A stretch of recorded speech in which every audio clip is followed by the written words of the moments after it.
Hello, and thank you for watching the KREX 5 News Week in Review. I'm Chad Roderick. Now we start off with a Mesa County man who was sentenced to 40 years in prison in 2019 for the 2017 murder of his girlfriend, Heather Lee Annable, in which, after taking hallucinogenic drugs, he shot her once, injuring her, then shot her again while she was crawling on the ground, killing her.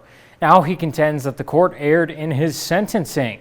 Allegedly hoping that his sentences would be served concurrently, Alexander Kalpakov contends that his consecutive sentences were not authorized by law and that counsel provided ineffective assistance, claiming the court failed to consider deterrence. While the Colorado Court of Appeals didn't see it that way, however, discerning no error, saying, quote, "This record clearly reflects that the district court considered deterrence both as the individual and as a theory applicable to others. Thus, we cannot conclude that counsel performed deficiently by failing to pursue an appeal of the order on the basis that the court failed to consider deterrence." Kalpakov remains in prison, still serving the time of his original 40-year sentence. And over the weekend, the Colorado State Patrol, GJPD, and other law enforcement agencies conducted a surge operation and DUI enforcement period. Kira Nigro has the details and the results. On Friday, officers, deputies, and troopers from the Grand Junction PD, Fruita PD, Mesa County Sheriff's Office, and the Colorado State Patrol teamed up for a crash prevention surge operation along the I-70B corridor.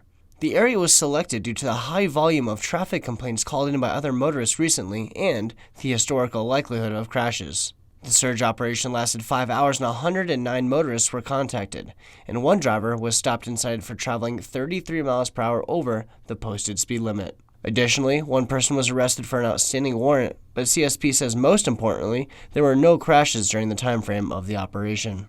Then, on Saturday into Sunday, from 10 p.m. to 4 a.m., the Grand Junction Police Department teamed up with the Colorado State Patrol for a targeted DUI enforcement op aimed at keeping roads safe ahead of the Super Bowl on Sunday.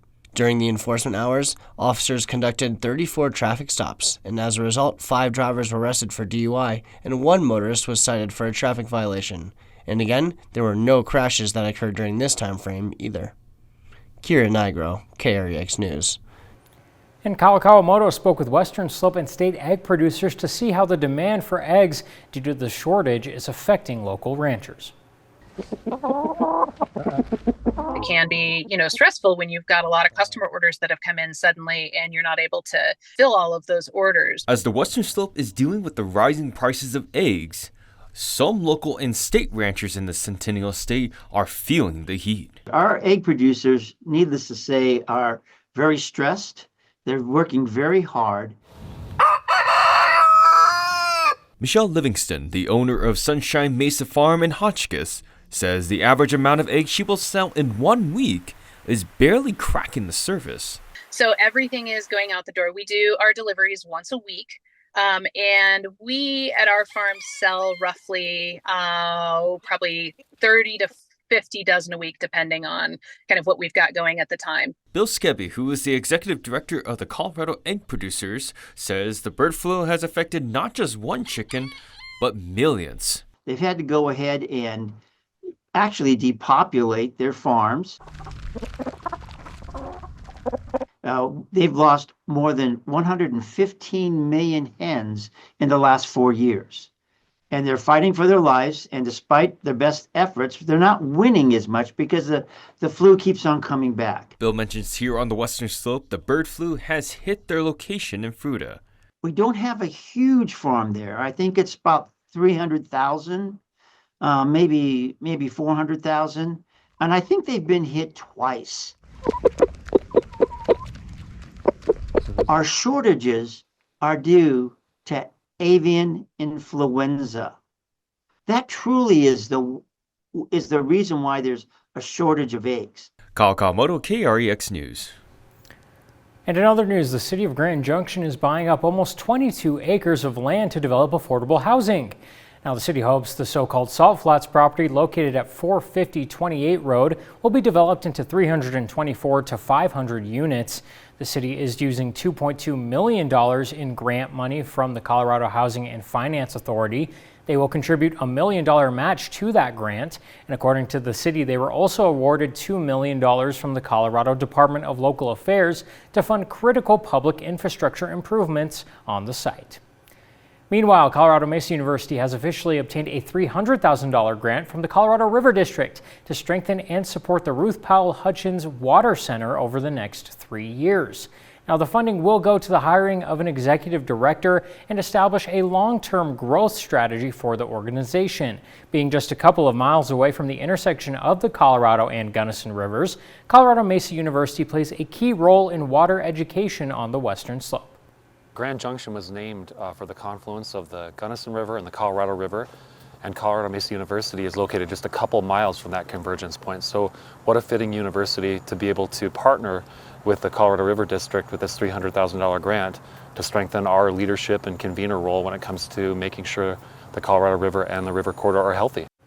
CMU will be matching that grant amount for the growth and expansion of the program. And Colorado Parks and Wildlife made a statewide announcement assigning the golden mussel as a temporary aquatic nuisance species in the state. Now, the golden mussel is not native to this area and shares similar traits with the quagga and zebra mussel. CPW discovered the zebra mussel in our waters, which led to the draining of Highline Lake last year, as you might remember. Public Information Officer with the Colorado Parks and Wildlife Northwest Region, Rachel Gonzalez, says the golden mussel is not in Colorado yet, only in California, but she explains what the golden mussel does that makes it detrimental to our ecosystem. They're filter feeders. So they're filtering out all of the things that our native fish species eat. So, when we're thinking about the Colorado River and trying to protect the endangered and threatened species, they're going to get in and they're going to filter all of those nutrients that we need. Same thing for lake bodies. The best way to protect our bodies of water is to clean, drain, and dry our boats, paddleboards, kayaks, and fishing equipment, and anything that touches our bodies of water to prevent the spread of the invasive species. And a collaboration of veterans organizations around the Western Slope held a Veterans Symposium Thursday in an effort to connect vets to key resources. Jeff Hinkle takes you inside the event and has more. This stuff's important because there's a lot of things that veterans have as far as benefits and we don't know about them. I didn't know all this rest of this stuff was available. Life after service can be a little confusing for some. How do you get health care? What is a living will? Or how can you access benefits after you've served in the armed forces? Well, the Veterans Symposium helped clear up some of those questions, even if the process getting in took some time. In 2003, you had to sign up for the VA. My paperwork I turned in, I had 3 questions I didn't answer. In Illinois, they shredded my paperwork, and so I was never going to get into VA. Attendees sat through keynote speakers and learned about different benefits that veterans are entitled to and how to go about applying for them. They also heard about funeral planning and end-of-life services. It's something that you don't think about until it's too late. But today was a chance for people to get more information and get started on a tough conversation. What are you going to do when you're gone? It's one of those things that you just don't want to do and you procrastinate, but I feel I have to do it because I don't want my loved ones to be stressed and not being able to get things in order that I didn't leave behind well. Different community partners set up tables and gave out information to the veterans, which was a big help to those that needed it. Even some not involved in Veterans Affairs came to talk about assisted living as you get older. Jeff Hinkle, KREX. And the Colorado Attorney General's office released numbers showing that the Safe to Tell program received more than 2,500 reports in January and more than 17,800 reports so far this school year. Kira Nigro shows you how those numbers relate to Western Colorado. By getting the word out about how Safe to Tell works and encouraging more people to use Safe to Tell, we were able to get more information from our community, from our students, from parents about issues or concerns that they are having. Safe to Tell introduced a new monthly reporting method that groups 52 types of reports into 10 broader categories, providing a more comprehensive view of school safety concerns across Colorado. Under the new broader data categorization, the most frequently reported concerns in January were related to, in order, school safety, bullying and harassment, mental health issues, and substance abuse. But crisis coordinator for D51, Jason Talley, tells me here in our district, the number one concern is suicide, self-harm, and depression. Our number 2 category for our district is welfare checks and child abuse. And the third category is concerns of acts of violence or harassment and bullying. Talley also tells me what happens when they get a more serious report. Every tip that we get to our school district also goes through law enforcement, and then we work together with our safety and security department, law enforcement, and the school to address those concerns. He also says over the last year, the district has seen a 5% increase in safe to tell reports, as well as a 25% increase over the last 5 years. So we are seeing more and more students use Safe to Tell and community members as well to report anonymously to us about their safety concerns. Kieran Nigro, KREX News.